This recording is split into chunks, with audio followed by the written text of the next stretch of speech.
So today we are going to discuss the one more operations with arrays, that is on linear data structures you have sorting. So last class we have learned that is insertion, deletion. So now it is sorting. So first, what is sorting means? So sorting is a process of arranging the elements in ascending or descending order. So basically, there are different methods, techniques where we real life also. We come up when something is messed up, so we organize in different methods. So there are many techniques like bubble sort, selection sort, insertion sort, heap sort, pick sort. There are many sorting techniques. So this second we are taking insertion sort. So this insertion sort is similar to the cards.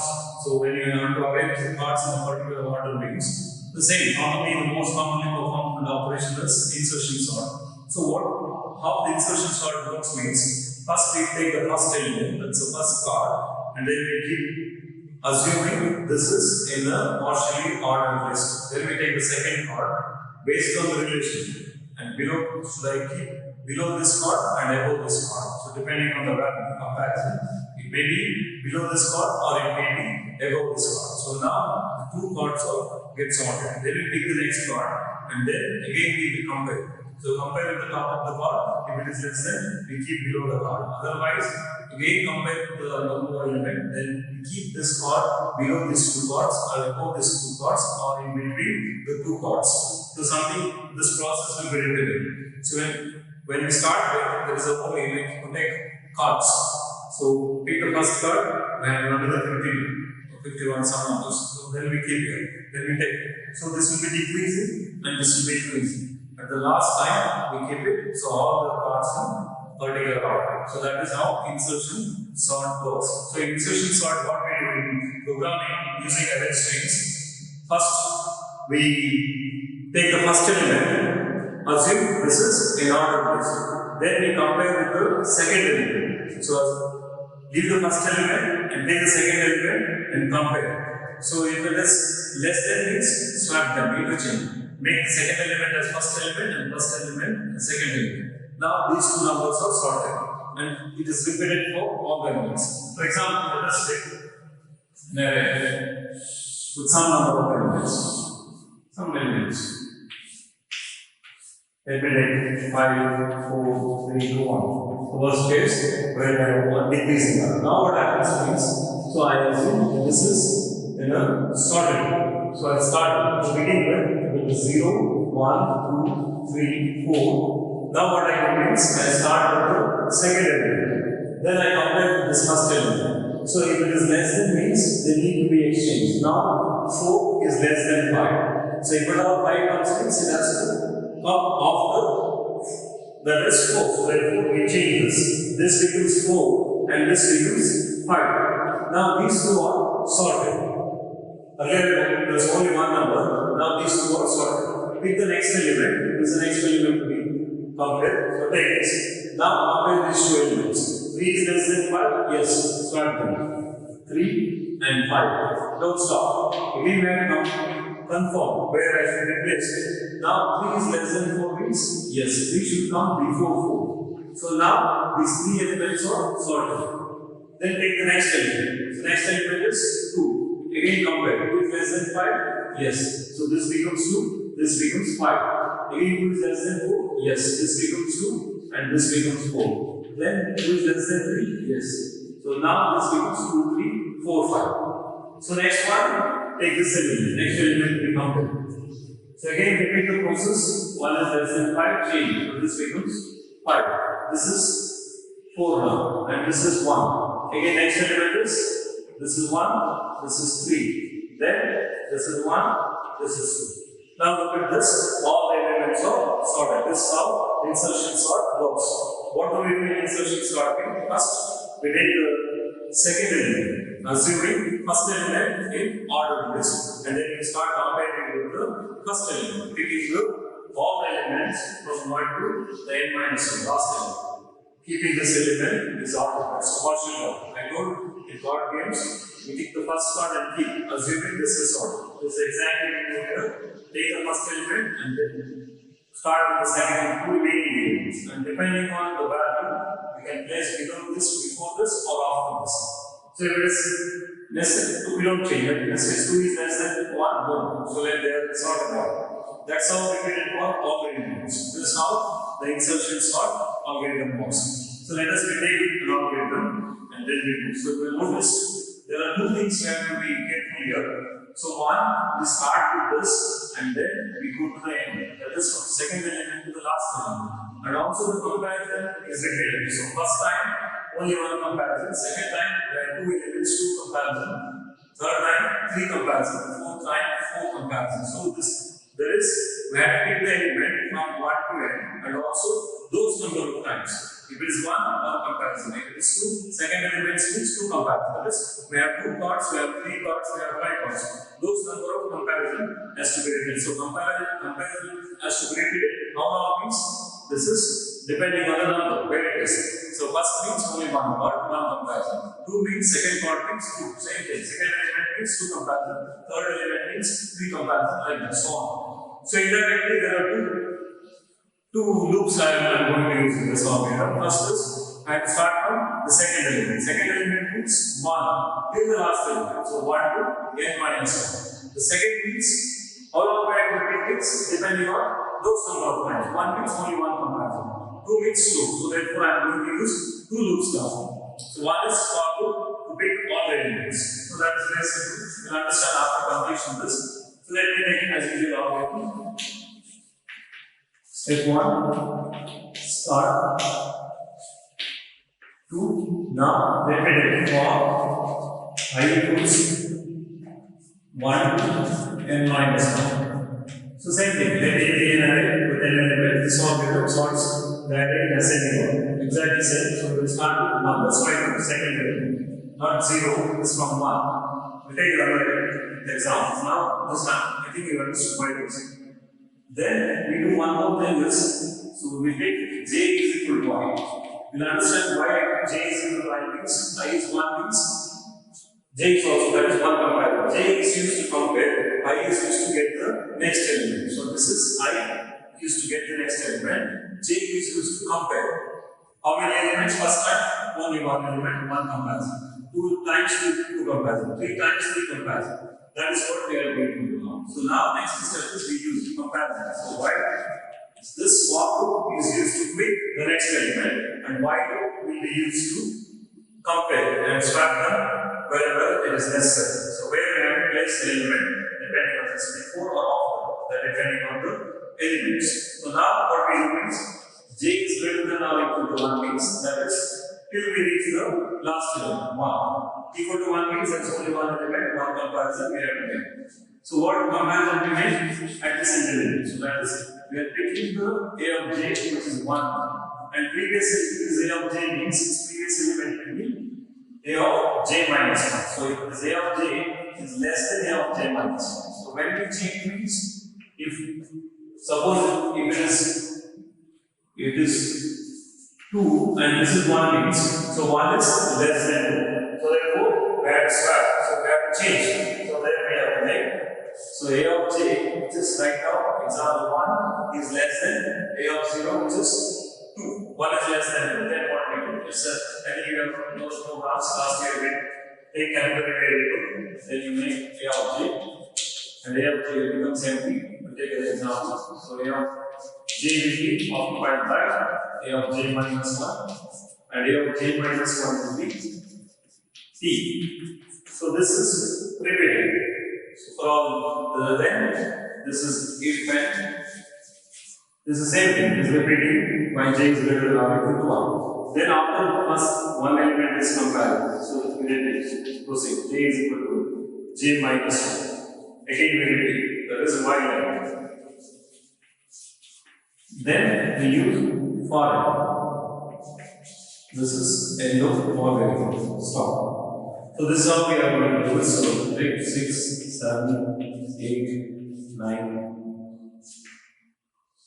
10. This stop algorithm ends. See the next book is exactly similar. We can copy. Now we go to the example. Take an example and we'll follow this procedure how it works. I think this is algorithm very simple. Once again, when we go with the examples and understand. Very simple, it's not complicated. That's why I said this is the main key thing is to get the elements from an array like this. 3, 1, 3, 4, 5 like this. That is being used. And j is equal to I means this loop is used to compare. First time only 1, second time 2 comparison, third time 3 comparison like this. That's why we use the while loop and this is j loop. Why? How long means 9 times. Anyway, we'll take now and you'll understand. Let me take one more example. And we'll take some number of elements.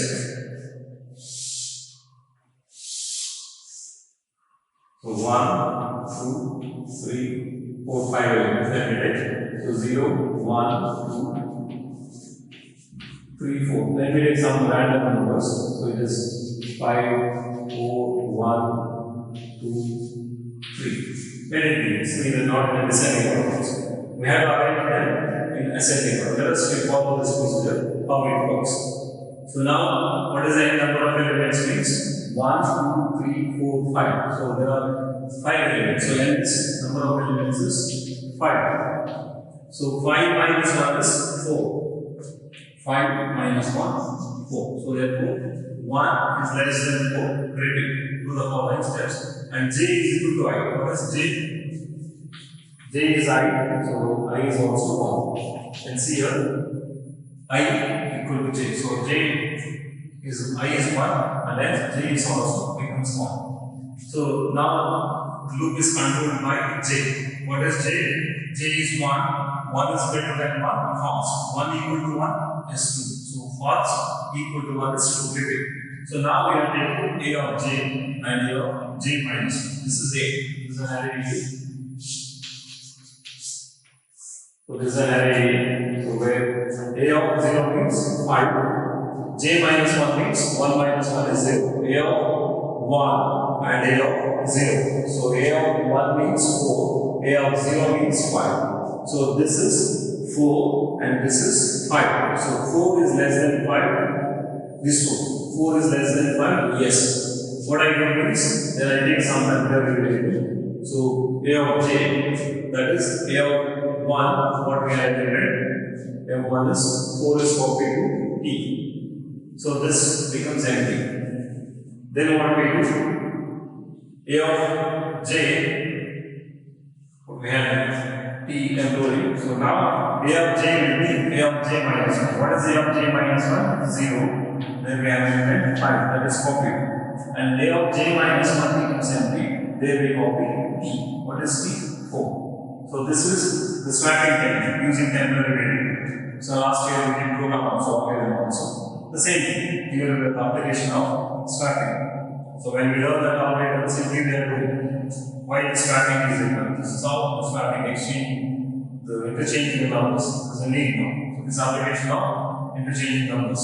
So next what happens? J equals if n. So this is repeated. So j is equal to j minus 1. What is j? 1. So 1 minus 1 is 0. So 0 is greater than or equal to 1. False. We quit the while. Then we have for again repeated I plus plus. I previously 1. Now it is 2. What is n minus 1? 4. 2 and 4. 2 is less than 4? Yes. Repeat now. So I becomes 2 and then j is also j is equal to I. Repeat now. 2 is greater than 1. Repeat this. So what is a of j means? A of 2 and j minus 1 is 1. So 2 and 1. So 2 and 1 means these two numbers. So 1 and 5. 1 is less than 5. Yes. Interchange this. So this becomes 1 and this becomes 5. Then what happens? J equals j minus 1. That's why j is equal to j minus 1. J previously 1. Now it becomes 2. 2 minus 1 is 1. Again repeat because I have identified exactly the correct position. That's why I am using j is equal to j minus 1. This is not we have confirmed. As I told, it should be before.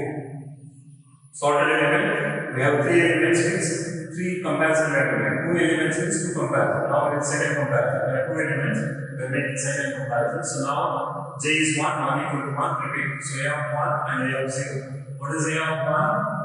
We have 1. What is a of 0? 4. 1 and 4. 1 is less than 4? Yes.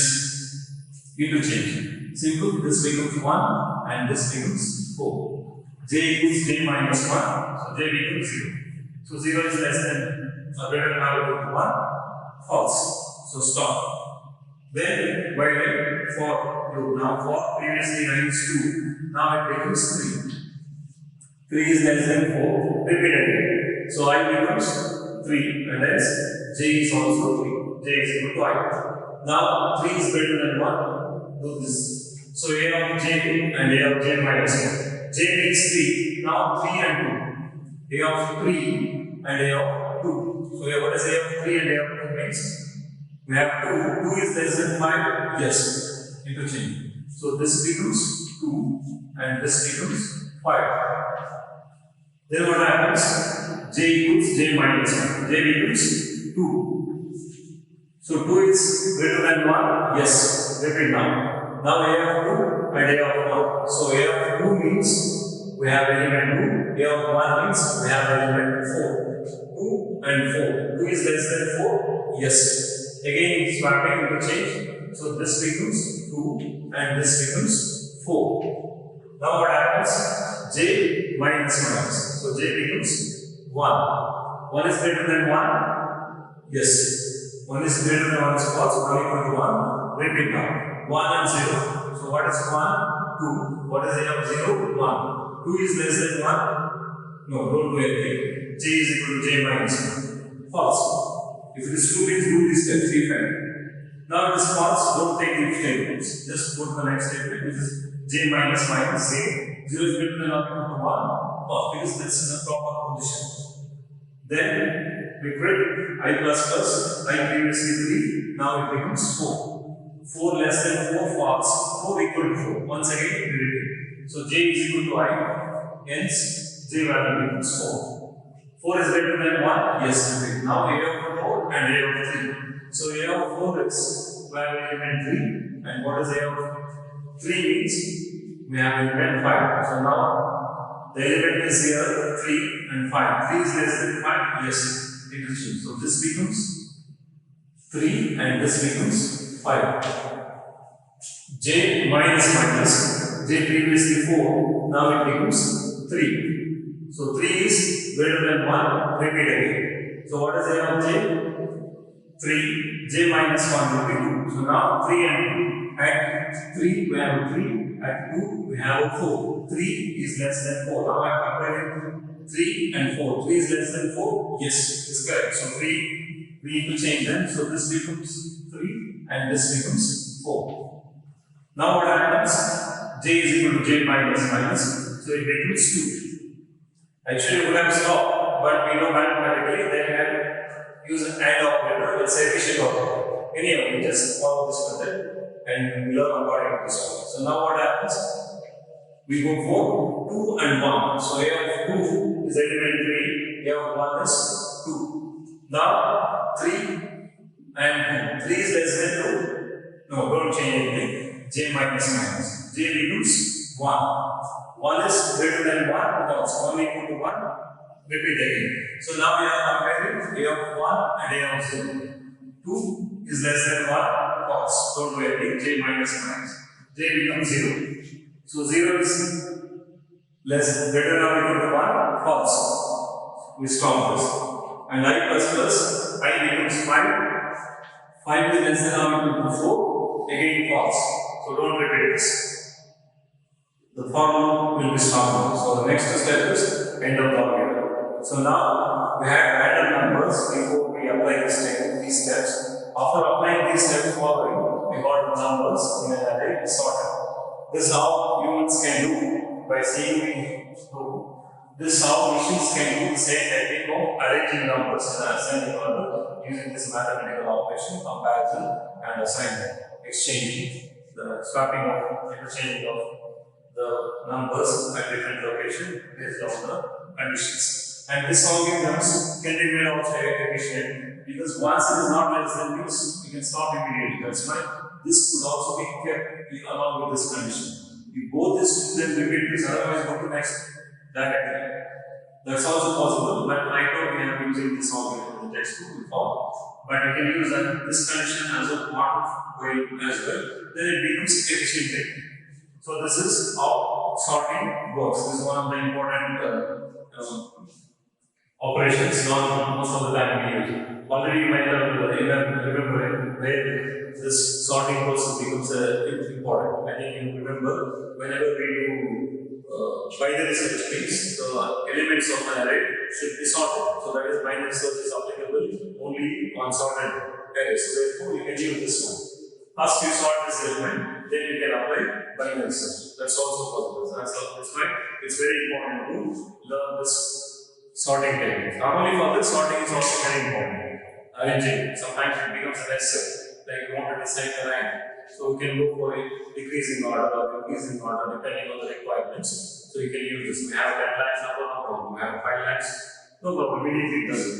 So just you follow this method, machines will immediately when its number is 5 elements or 10 elements or 5 lakhs element doesn't make difference. They can do it very quickly, very fast, accurately also. So this is something about sorting technique. So next we will go for the two-dimensional array. So next we will have a two-dimensional array. So already we have discussed about the two-dimensional array. So what is two-dimensional array means? Most of you are familiar. So in last academic we worked with the matrices. That is nothing but the two-dimensional array. So what is two-dimensional array means? In the previous one-dimensional array what we means? Elements which are organized either in column or in the form of row only, that is called one-dimensional array. That is where you have a sequence of elements where each element is identified by using a single subscript, an index. That's why it is called one-dimensional array. So when you take two-dimensional array means the elements of array are identified using pair of indices. That is two subscripts we use to identify the elements. So that is what we call as a two-dimensional array. Remember, the memory is always sequential, so that we cannot change. But the way the elements we are storing and accessing that by using two subscripts, so we can arrange them in the form of tables, that is in the form of rows and columns. That is we call this in science we call this a matrix. That's science and engineering we can use this. The elements of numbers arranged in the form of rows and columns. That is called as a matrix. I think all you are familiar with the matrix. You might have studied also in mathematics class also. You have studied about the matrix. So what does the matrix mean? So that is how science and engineering. In commerce also you can take this one. It's in the form of tables. So where we organize data. So in the form of rows and columns. So that is what we call this two-dimensional array. Two-dimensional array means an array having represented elements in the form of rows and columns, or you can define more technically an array having two subscripts to access or pair of indices to access an element from an array that is called two-dimensional. So normally what happens is an array, take an example, like we have some numbers, 4, 5, 6, something like 7, 8, and some numbers. So there are how many rows, how many columns? So this is 1 row, 2 row, 3 rows. So there are you can write 3 rows and 3 columns. You write number of rows is 3 and number of columns is also 3. You can imagine this is how it is arranged. First column, second column, third column. First row, second row, third row, something like this. So all the elements are identified means it is like 0, 0, 0, 1, it is 0. So it is 1, 0, it is 1, and like here, okay, 1, 1, it is 1. It is 2, 0, 2, 1, 2. That is, we start the subscript with the number 0. That is, we start with instead of 1. Whenever we use array strings in C++, we normally start with the 0 means first row, 1 means second row, 2 means third row. Like this. That's why 0. Or then now we are familiar with the first as the 0. Consider 0 as the first. So now, what is the, how do you represent means? This is the two-dimensional. What is two-dimensional array means? An array having two subscripts to access an element, it is called two-dimensional.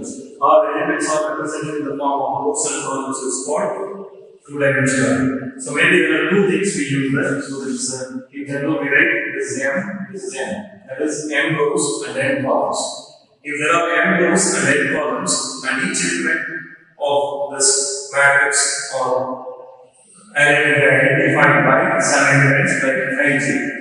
So what is this I and j means? So I is between 0 like this, listen, and greater than or equal to. So it is m minus 1. So it is greater than or equal to 0 and less than, it's not equal, only less than or equal to m minus 1, less than. So that is where I subscript can take.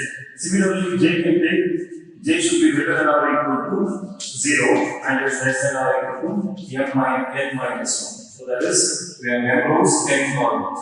In other words, if there are five j elements, as we define that as the ith row and j column. So if let's take an example here, something like 1, 2 means that is second row, third column. So second row, 1,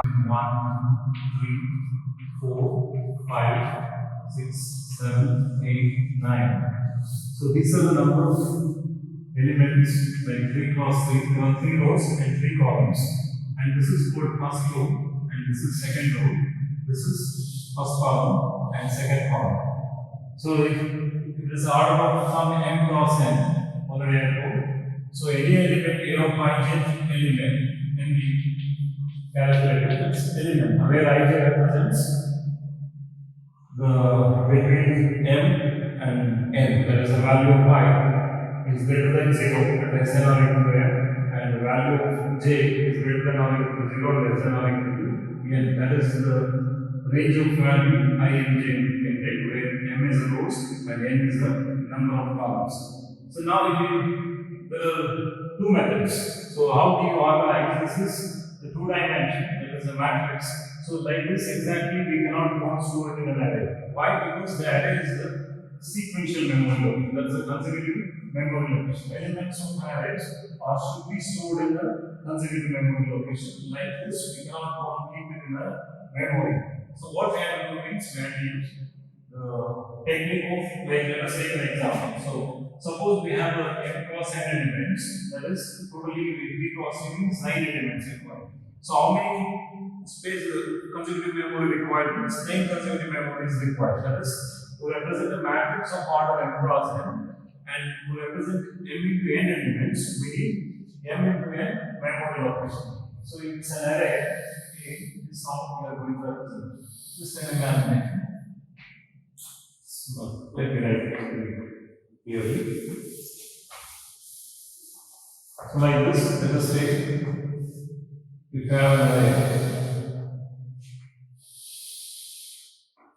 like this. So 1, 2, 3, 4, 5, 7, 8, 9. Go on, no problem. So now what happens means, there are two ways of representing. As I told, this is not possible to represent in the form of matrix. So what I can do means, I will take this first row, second row, and third row. That is called row by row method and column by column method. The two methods of representing the matrix or two-dimensional array in a memory. These elements can be represented in two-dimensional arrays. One is called row by row method or row major order. In row major order, what happens means we take first row elements and we store in consecutive memory location. Then we take second row elements and then third row element. For example, here this 1, 2, 3 first row elements. Second row elements will be 4, 5, 6. Then third row element will be 7, 8, 9. So still there exists a memory. Assume. So now normally what happens, we write 0, 1, 2, 3 like this. That is one dimension. And of course there is the address like 6050. So it's a 51, 52, 53, 54, 55, 56, 57, 58. So it goes on. That's the physical address. So now to identify these elements, I am using two subscripts, pair of indices instead of one subscript. Now it is 0, 0, 0, 1. This now we can take a two-dimensional array represented 0, 0, 0, 1, 0. Next is 1, 0, 1, 1, 1, 2. This 2, 0, 2, 1, 2. So same way here 0, 0, 0, 1. Then we have the 0. Next 1, 0, 1, 1, 1. Next 2, 0, 2, 1, 2. So this is how the elements of array which is a two-dimensional array, is represented in a row by row method. So now look at the physical address. The physical they are stored in consecutive memory location because it's a linear data structure. But the way they are treating now, you can see that is this means 0 0 next to 0 1. So it is exactly similar to matrices, but physically they are stored in a sequential memory location, but they are operated like a matrix, storing and reading elements from a matrix. So that is how we are performing this in the form of matrix, which is now we have two methods. One is row by row method. So if it's a row by row method, how do you find the address of any element? Already we have done this one when you have a one-dimensional array.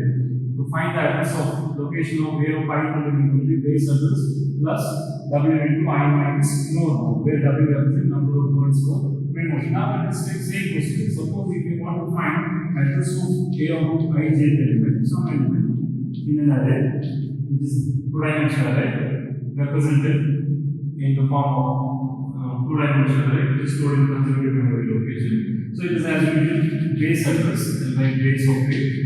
If it's an array, so that address will be 6050, address of the first element, plus W, number of word for memory.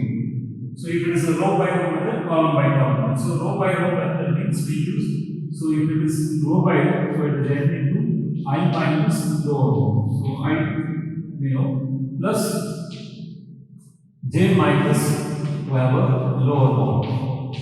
So this is row by row method. So where we have a formula, number of columns into I minus lower bound plus j minus lower bound. So I value is there, j value is there, n value is there, and base address is there, W is there. This substitute you will get. For example, I wanted to find where A of 1 1 is present. Let me take an example. A of 1 1.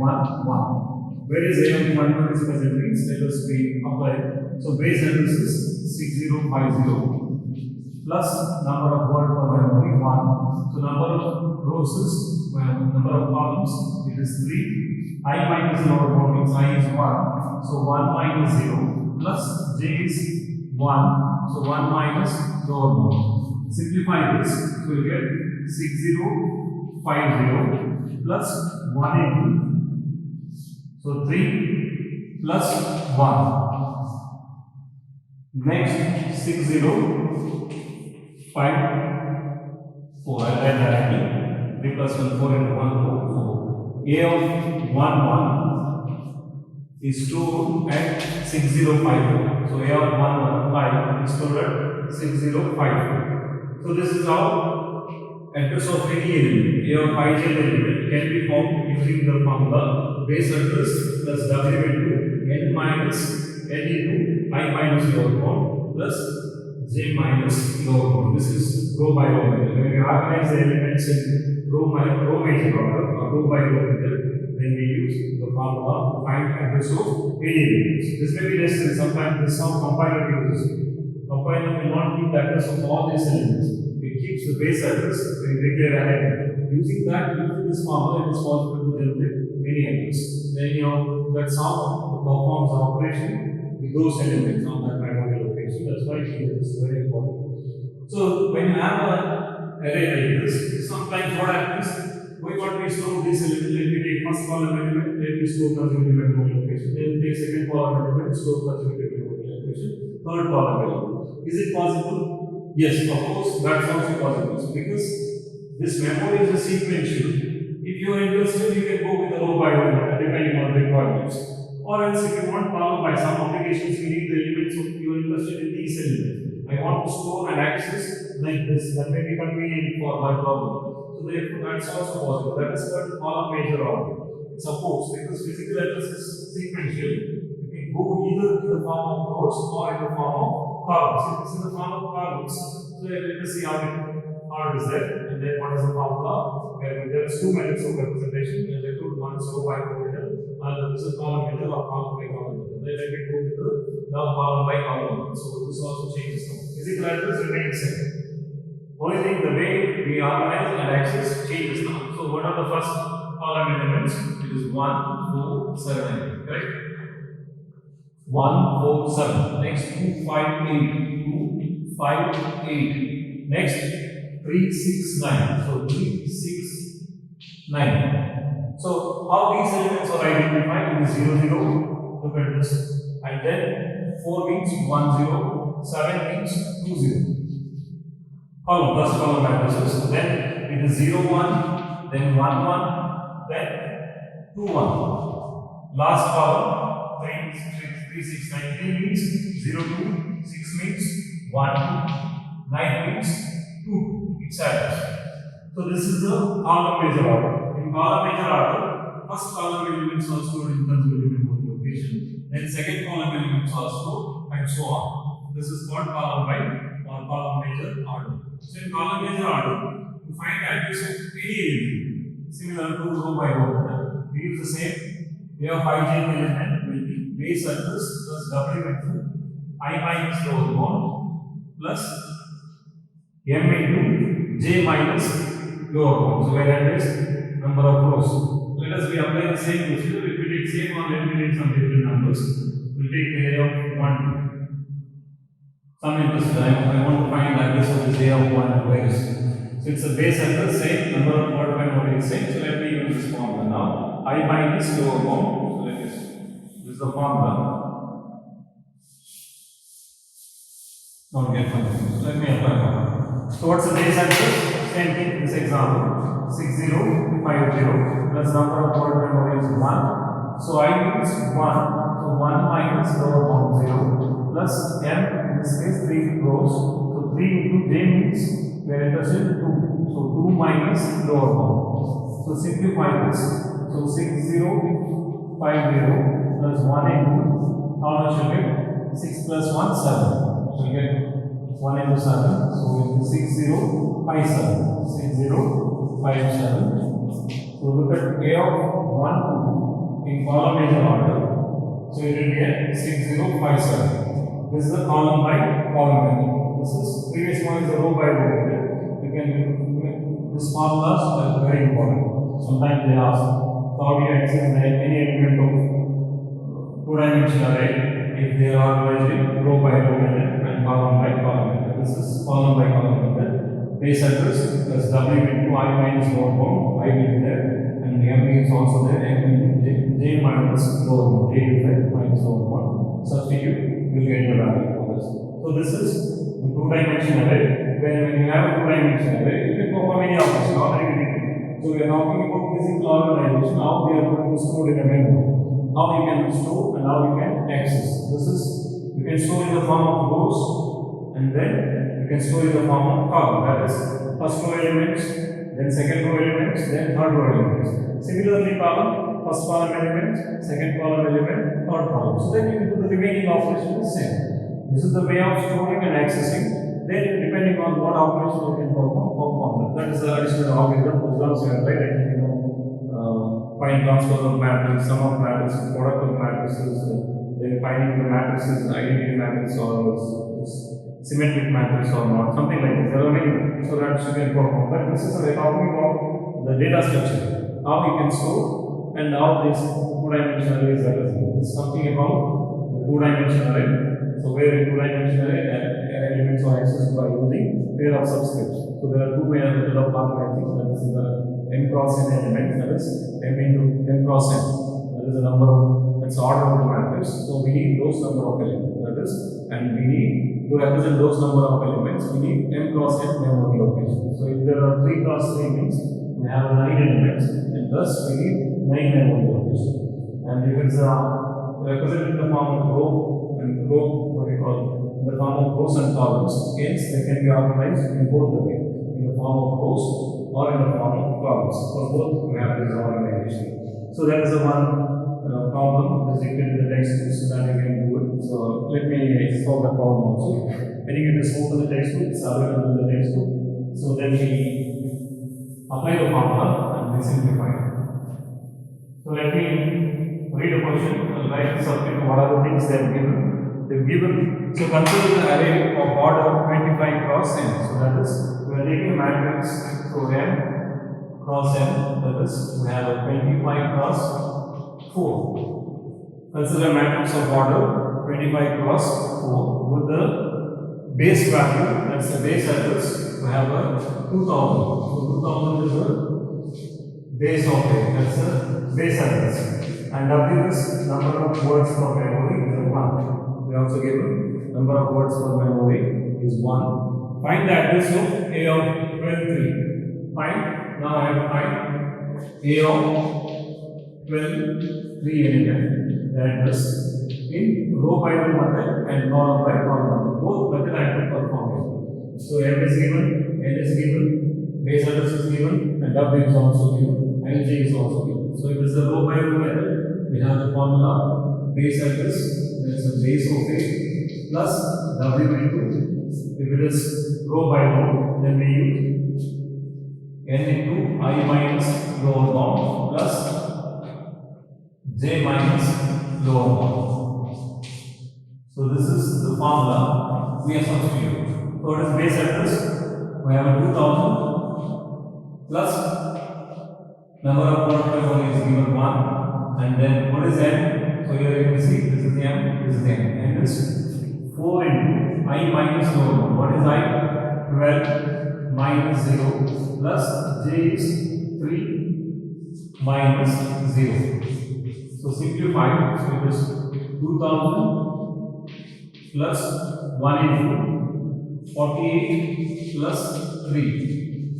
So it is 51. So 2051. This is the answer. That is A of 12 3 element will be at 2051. So this is in row by row method. Similarly, it is a column major method. So A of 12 3 element address will be in column method. In column method, the same base address. So base address plus W into, here we use I minus lower bound plus here we use M into J minus lower bound.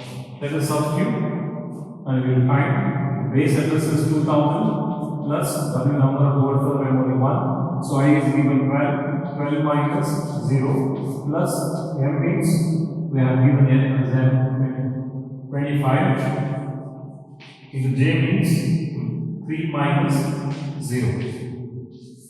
Simplify this, you will get 2000 plus 1 into, so it is 12 plus 75, so that is 87, so it will be 2087. So that is A of 12 3 element will be at 2087 if it is column by column method.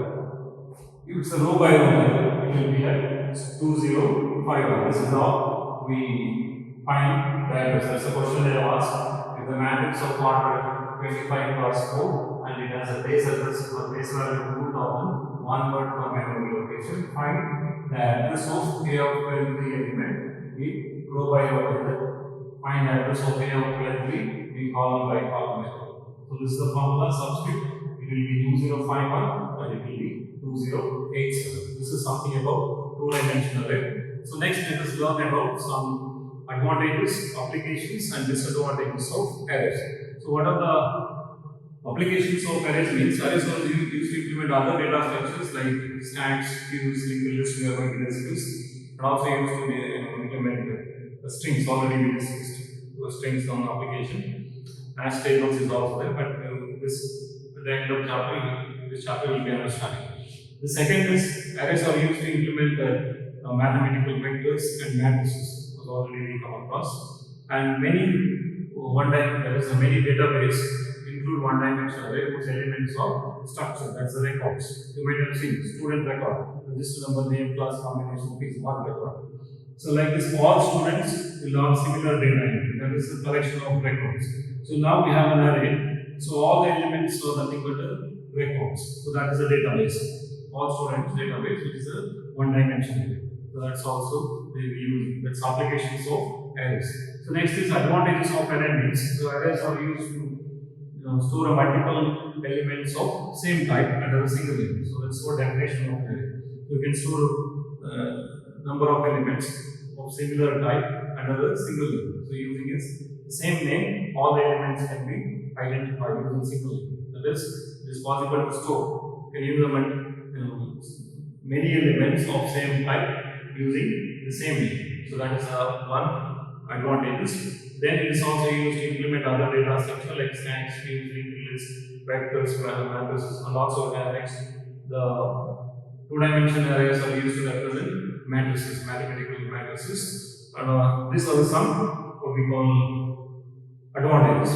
So what is advantages means? It is used to represent the data items of same type by using a single name. That is what the advantage is. Second one is it is used to implement as I told in other data structure like strings, stacks, queues will be discussing next. And two-dimensional arrays are used to represent matrices. Last year we have studied.